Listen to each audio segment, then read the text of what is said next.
السلام علیکم جی، میں ہوں ضیاء بلوچ۔ امید ہے آپ خیریت کی بہترین حالت میں ہوں گے۔ سامعین، آج کے اس ویلاگ کا آغاز جو کرتے ہیں وہ عمران خان صاحب کے ایک پرانے کلپ سے کرتے ہیں۔ آج دیکھتے ہیں کہ عمران خان صاحب نے ماضی میں کیا کہا تھا۔ یہ جو سارے اکٹھے ہو گئے عمران خان کو ہرانے کے لیے، انشاءاللہ ان ساروں کا اکٹھا جنازہ نکلے گا۔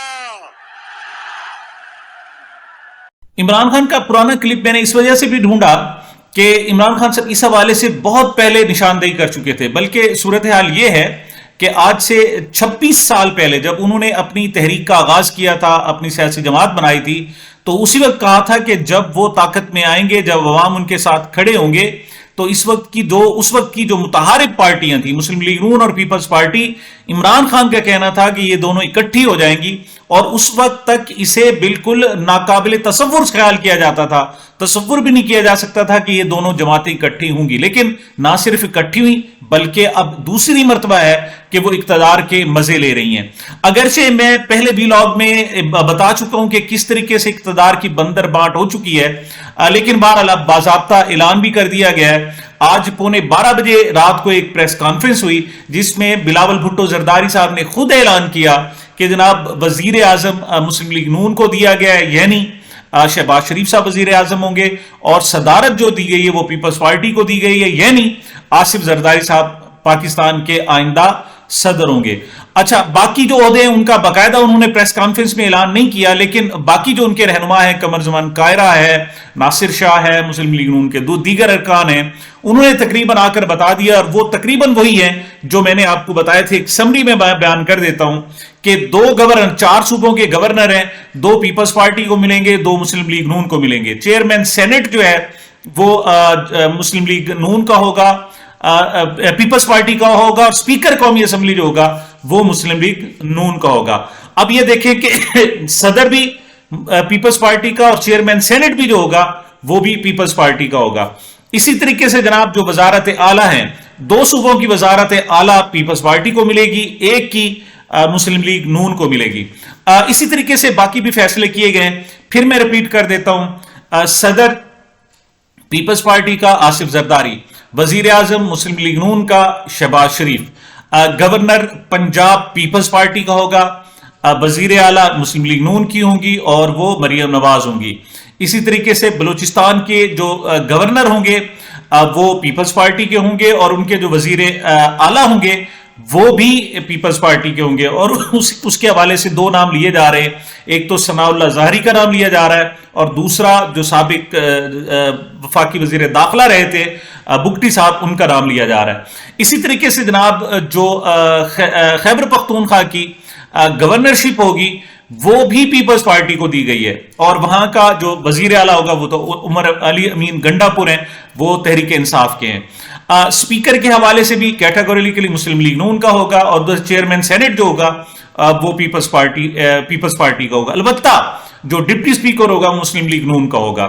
یہ جناب اب تک کے ابتدائی فیصلے ہوئے ہیں، اور ابھی مزید بھی ان کا باقاعدہ اعلان بھی ہونا ہے۔ لیکن اہم بات یہ ہے کہ اس کا آغاز ہوتے ہی آپس میں جھگڑے شروع ہو گئے۔ ایک تو یہ بتا دوں کہ دونوں پارٹیز آج بڑی خوش تھیں، اور زرداری صاحب نے جب اپنی گفتگو کا آغاز کیا تو چارمنگ پرنس کے نام سے انہوں نے اپنے صاحبزادے کو پکارا۔ کیا کہا یہ ذرا سنیں۔ آپ بات کریں۔ بسم اللہ الرحمن الرحیم۔ میرے ساتھی حضرات، میرا prince charming and my brother Shahbaz Sharif Sahib and my friends PMLN کے اور صافیہ صاحب۔ دوسری طرف جناب لگتا ہے آج سب سے زیادہ جو کوئی خوش تھا تو وہ جناب ہمارے شہباز شریف صاحب تھے۔ وہ ایسے پھولے سمائے جا رہے تھے، وہ جناب ادھر چند کو بلا رہے تھے، کسی اور کو بلا رہے تھے، اور کہہ رہے تھے واہ واہ کمال ہو گیا کمال ہو گیا۔ جب ان سے سوال کیا گیا کہ آپ بتائیں کہ آپ نے جو 16 ماہ کی جو حکومت چھوڑی تھی، جس طرح بیڑا غرق کیا تھا، کیا وہیں سے آغاز کریں گے یا اس سے پھر آگے چلے جائیں گے؟ بہرحال ان کے پاس کوئی سیٹسفیکٹری جواب نہیں تھا، اور البتہ وہ اپنی وزارت عظمیٰ ملنے پر بڑے خوش تھے، اور انہوں نے نواز شریف صاحب کا بھی شکریہ ادا کیا، اور دوستوں کا تو وہ بہرحال کر رہے تھے۔ سو کر رہے تھے. لیکن اہم بات یہ ہے کہ جو ہی جناب یہ پریس کانفرنس ختم ہوئی, بہت مختصر رہی رات کو, چونکہ ایک تو 12:15 بجے شروع ہوئی تھی, اور باہر جب نکلے تو جو پیپلز پارٹی ہے ان کو ابھی سے ہی شدید تنقید کا سامنا کرنا پڑ رہا ہے. جہاں پر پریس کانفرنس شروع ہوئی تھی اسی کے اوپر ایک بھٹو صاحب کا, چونکہ یہ مسلم زرداری ہاؤس میں تھی اسلام آباد میں, تو وہاں پر جو عوام یعنی طاقت کا سرچشمہ عوام ہے, یہ تحریر باقاعدہ وہاں پر درج تھی. تو جب باہر نکلے تو جو پہلا سوال جو بلاول بھٹو صاحب سے کیا گیا وہ یہی کیا گیا کہ اس وقت جو مینڈیٹ ہے وہ تو ہے پاکستان تحریک انصاف کے پاس, لیکن آپ حکومت بنانے کے لیے جا رہے ہیں, یہ بتائیں آپ اپنے نانا کی کیا لیگیسی چھوڑ رہے ہیں, ان کے لیے کیا آپ چھوڑ رہے ہیں. تو وہ اس پر ناراض ہو گئے اور انہوں نے کیا کہا یہ ذرا سنیں. بلاول صاحب, آپ کو نہیں لگتا کہ مینڈیٹ تو عمران خان کو ملا ہے, لیکن آپ کے پیچھے آپ کے نانا کی تصویر لگی ہے, طاقت کا سرچشمہ عوام اس کے اوپر لکھا ہوا ہے, بٹ طاقت تو آج عوام اگر فیصلہ ہے وہ تو سامنے نظر آ رہا ہے. عمران خان کے پاس 172 ووٹس تو نہیں ہے نا, تو 172 ووٹس کو آپ کو چاہیے حکومت بنانے کے لیے. آپ نے سنا شہباز شریف صاحب کی بات, ہمارا دونوں کا پوزیشن کیا ہے کہ وہ اگر حکومت بنا سکتے سو بسم اللہ بنائیں. میں نے اپنا CEC کے وقت اس سے پہلے کہتا رہا کہ پاکستان پیپلز پارٹی کسی بھی سیاسی جماعت سے بات کر سکتے ہیں, وہ نہیں آئے, وہ بات کرنے کے لیے تیار نہیں, تو آپ کیسے کہہ سکتے ہیں کہ مینڈیٹ ہوگا.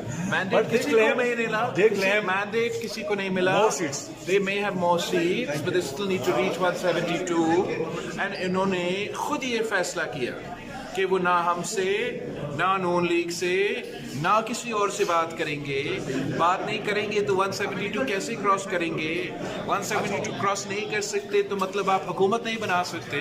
تو اس کے بعد ہمارے پاس اگر وہ آپ کے پاس آ جاتے تو کیا اگر مگر شگر. بلاول بھٹو صاحب کی جو ناراضگی کا عمل ہے جناب وہ یہاں تک محدود نہیں. آج صبح بھی, اس سے پہلے صبح بھی جب وہ سپریم کورٹ میں گئے تو مطیع اللہ جان نے ان سے سوال کیا, اور ان کا سوال بڑا میں سمجھتا ہوں کہ پورے پاکستان کی آواز تھا. انہوں نے کہا جی کہ آپ اسٹیبلشمنٹ سے ملے ہوئے ہیں, آپ اسٹیبلشمنٹ کے کہنے پر.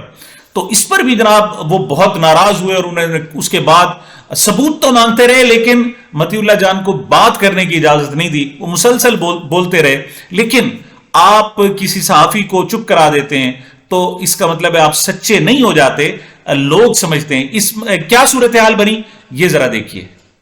سب بات یہ ہے کہ ذوالفقار علی بھٹو شہید کی اتنی بڑی قربانی کے بعد آج تو ملک میں جمہوریت ہونی چاہیے تھی, مگر آج بھی آپ سمیت تمام سیاستدان اسی اسٹیبلشمنٹ کے ساتھ سمجھوتے کرتے ہیں حکومت میں آنے کے لیے.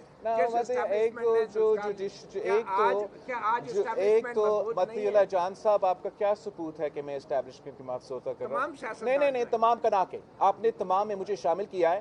آپ نے انٹرنیشنل میڈیا پہ اور national media, excuse me let me make my point, آپ نے نیشنل میڈیا پہ اور انٹرنیشنل میڈیا پہ ایک ثبوت دیے بغیر یہ الزام مجھ پہ لگایا کہ میں سودا کر رہا ہوں. تو اب عدالت میں ہم کھڑے ہیں, اگر آپ کے پاس ثبوت نہیں ہے تو وہ بتائیں, اگر ثبوت ہے تو مجھے بتائے کہ کون سا ثبوت ہے کہ میں سودا کر رہا ہوں.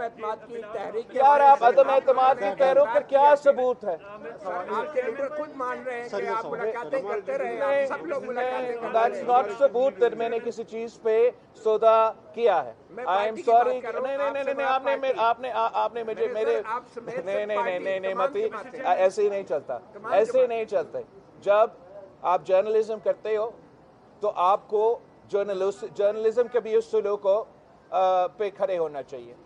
اگر کوئی مولانا یا کوئی اور کوئی بات کرتا ہے تو آپ ان سے پوچھیں. میرے اوپر الزام لگانے سے پہلے آپ وہ ثبوت پیش کریں کہ اگر میرا ملاقات ہوا بھی صحیح تو کیا اس ملاقات میں جمہوریت اور آئین کا بات کر رہا تھا یا میں اپنے آپ کا بات کر رہا تھا. جب سر وہ آپ کے اوپر ہے یا میرے اوپر ہے, وہ دوسرے سوال ہے نا, بس سودا اس کا نہیں بنتا ہے. تو آپ اگر یہ الزام لگا رہے ہو تو آپ بڑے مہربانی ثبوت لے کر آئیں, ورنہ آپ سے یہ امید نہیں تھا کہ آپ بغیر کسی ثبوت کے ساتھ میرے اوپر کوئی الزام لگا. تھینک یو متی. حکومت بنانے کے اعلان کے ساتھ ہی ایک فرسٹریشن ان کے چہروں پر آیا ہے, یہ ہوں دیگر حکمران ہوں, اور نظر ایسے آ رہا ہے کہ چونکہ چرائے ہوئے مینڈیٹ پر پوری دنیا کہہ رہی، صرف پاکستانی نہیں کہہ رہے، پاکستان کے صحافی نہیں کہہ رہے، ایون جو خاموش رہنے والا میڈیا تھا وہ بھی اب بول رہا ہے کہ یہ جناب مینڈیٹ چور ہیں، یہ دوسروں کے ووٹ چوری کر کے اس پر قابض ہوئے اور حکومت بنانے کے لیے جا رہے ہیں. یہ حکومت کیسے چلے گی، کس طریقے سے آگے بڑھے گی، اس کا تجزیہ آپ مسلم لیگ نون کے ہی سینیٹر سید مشاہد حسین ہیں، آج انہوں نے پروگرام میں کیا کہا، ذرا یہ ملاحظہ فرمائیں. شخص ایک پارٹی، ایک حکومت، ایک ادارہ مسئلہ حل نہیں کر سکتا، مل کے بیٹھنا پڑے گا. اگر آپ سمجھتے ہیں کسی کو علیحدہ کر کے ہم کریں گے یا میں چلاؤں گا، اور اگر یہ نہ ہوا، دیکھیں اگر یہ مائنورٹی گورنمنٹ ہی بنتی ہے اور نہیں دیا جاتا، تو بلاول صاحب انٹرسٹڈ بھی نہیں ہے وزارت عظمیٰ کے. لولی لنگڑی پی ڈی ایم گورنمنٹ نے ہمیں تباہ کیا. لولی لنگڑی کولیشن 6 مہینے نہیں چلے گی، پھر ٹرمپ الیکشن جیت جائے گا نومبر میں اور ایک فون کال آئے گا اور سب بیٹھ جائیں گے آرام سے. So what are we should see the writing on the wall. تو آپ یہ کہہ رہے ہیں کہ ڈیتھ سینٹنس ہے مائنورٹی گورنمنٹ بنانا؟ Absolutely for the country. اور it's a recipe for disaster, recipe for disaster. بہرحال مسلم لیگ نون اور پیپلز پارٹی کا اس طریقے سے مل کر حکومت بنانا کوئی اچھمبے کی بات نہیں ہے. جو پاکستان کے عوام اور خاص طور پر پی ٹی آئی کے 70 سے 80% جو عوام ہیں ان کو پسند کرتے ہیں، وہ گزشتہ 2 سالوں سے جس کرب اور جس تکلیف دہ صورتحال کا سامنا کر رہے تھے، انہیں اب بھی نظر آ رہا تھا کہ آنے والی حکومت جو ہے وہ ان کے مینڈیٹ پر ڈاکہ ڈالے گی. لیکن راستے نئے نکل رہے ہیں جناب. عمران خان صاحب نئے انداز میں سامنے آئے ہیں اور اس حوالے سے جو بات کی جا رہی ہے وہ یہ ہے کہ یہ ساری صورتحال کو دیر تک رکھا نہیں جا سکتا، بلکہ آج جو پی ٹی آئی کے سینئر وکیل ہیں ان کا کہنا تھا کہ بے شک تاخیر ہو جائے لیکن رمضان تک یا رمضان کے درمیان تک انشاءاللہ عمران خان صاحب باہر آ جائیں گے اور پھر ایک نئی گیم کا آغاز ہوگا. گیم وہی ہے کہ خان عوام کے ساتھ کھڑا ہے. خان نے بہت پہلے کہہ دیا تھا کہ وہ سچ کے ساتھ رہیں گے، انہیں اقتدار سے کوئی غرض نہیں ہے، لیکن وہ عوام کو ساتھ لے کر چلیں گے. آج ان کی یہی پالیسی ہے کہ حکمران حکومت بنانے کے باوجود شرمندہ ہیں اور عمران خان جیل میں ہوتے ہوئے نہ صرف خوش ہے بلکہ وہ پاکستان کی صحیح قیادت کر رہا ہے. عمران خان جیل میں ہوتے ہوئے آزاد ہے، قید رہ کر آزاد ہے، اور یہ لوگ حکمران رہ کر اپنے ضمیر کے قیدی بنے ہوئے ہیں. تو سامعین، یہ میری اب تک کی گزارشات تھی. مجھے میرے چینل کو اپنی محبتوں اور دعاؤں میں یاد رکھیے گا. ملتے ہیں چھوٹے سے وقفے کے بعد.